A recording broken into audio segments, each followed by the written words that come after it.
Naitakarkan sin pushiyan. She's a kanara, she's a shirkamam. Tangram gunera la shi panlir. Temayam gunera naya in yakam. I like the Northeast a lot.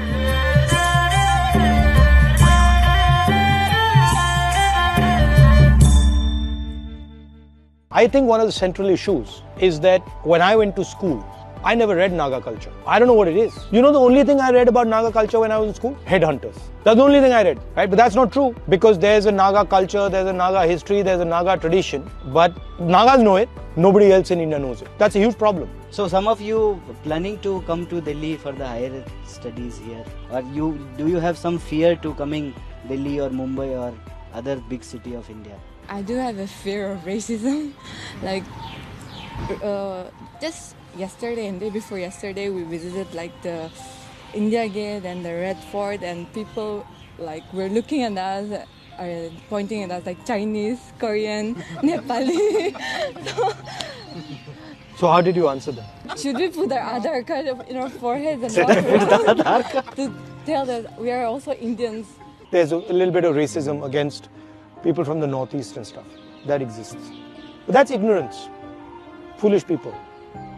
So don't worry about it. And I think Northeast should be much more central in India's thinking and vision than it currently is. In your speech in the parliament, which was yesterday, you have stated, if I'm not mistaken, neither the UPI alliance nor the NDA alliance have, have increased production in our country. So can we expect from the India alliance, if it comes to power, can India alliance assure the youth of our country, like to increase production in our country and also to solve unemployment crisis in our country? If you want to seriously start creating employment in the country, you have to transform the economic system of the country.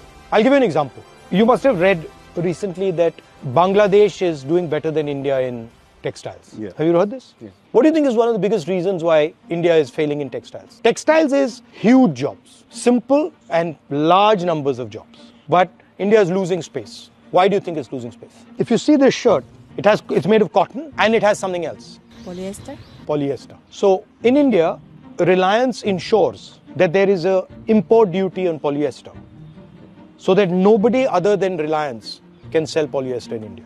So Reliance is essentially strangling the textile market in India by saying, if you want to make clothes, the only polyester you can use is polyester that Reliance makes, right? And this has cost India, this simple one duty has cost India 1 crore jobs.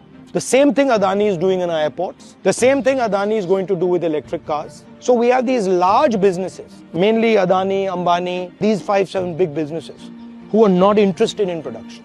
So if you want to have production in India, you got to carve a space out. And you got to say, actually, we are not going to allow Reliance to destroy the textile industry. We are not going to allow Adani to destroy the travel industry, right? So that's really the reason why we're not getting jobs. Big opportunity is coming, right? Because we are changing the way we move. You see that car there? Uska bonnet kholo zara. When you have an accident, this is what kills you, right?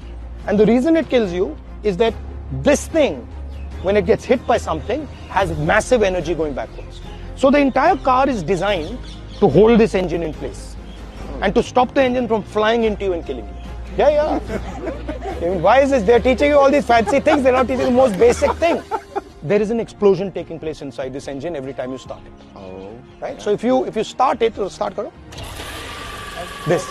Now this is sounding not very loud, but actually this is a 4-cylinder engine. There are 4 cylinders. There's explosions taking place in this. Bar like that. This needs to be 300 kilos to control the explosion. Okay? Now, how does this run? The fuel. Fuel tank. Yeah. So here, there is another thing in the back. Yeah, which is also an explosive, right? Because if you don't separate that from the guys in the car and you have an impact, then they're going to either die with this or they're going to die with that. So the entire car is designed to make sure that these two things don't kill the passengers. Now, what happens when you have an electric motor? This centralized power suddenly becomes decentralized, right? Now you have one motor here, one motor there, One motor there and one motor there. When you have an accident, what happens? Nothing happens. Nothing happens. So what you've done is you've decentralized the engine. And because you've decentralized the engine, you've completely reshaped the car. Right? And you don't need metals. The amount of metal that will be used will drop completely. The structure will completely change. If you've noticed an electric car, there's no protection in the middle. The battery itself becomes the protection. What is actually happening is decentralization of power, right? That's exactly what a robot is. A robot is this divided into thousands. One motor here, 5 motors here, 5 motors here. And what is going to be the structure around where that is going to take place? It's going to be the battery, it's going to be the motor. And later when you have autonomous cars and autonomous drones and autonomous everything, what else do you need? You use your eyes to guide the car. Yeah. Now the car is going to develop eyes, which is autonomous driving. So what is happening is they're taking away control from you and giving control to this. So these are the technologies that now are going to become critical. That's what my speech was about. Yeah. So then the question is, okay, where does India fit into all this? That now we're going to move differently, right? So the politics is going to become that, right? So when you're imagining politics, you're saying, okay, so what would it look like if power was suddenly decentralized? What would policy look like? What would violence look like? What would war look like? Everything going to change. See, this is what I meant yesterday in my speech. This is what I meant yesterday in my speech, that we have to start taking this understanding to universities and colleges. Yeah. What happens? What is the first thing that happens when a paradigm shift takes place? Politically, what happens? Everybody will disagree, I think. No, the first thing that happens is superpowers die, right? So the British power was built on steam. The moment we went to petrol, their entire architecture is built on steam and coal, and suddenly the new architecture is petrol, they die. Today, the United States, the West, and India's architecture is all built on petrol. We're in trouble. We have to quickly now start moving aggressively to that. 1, 2, 1, 2.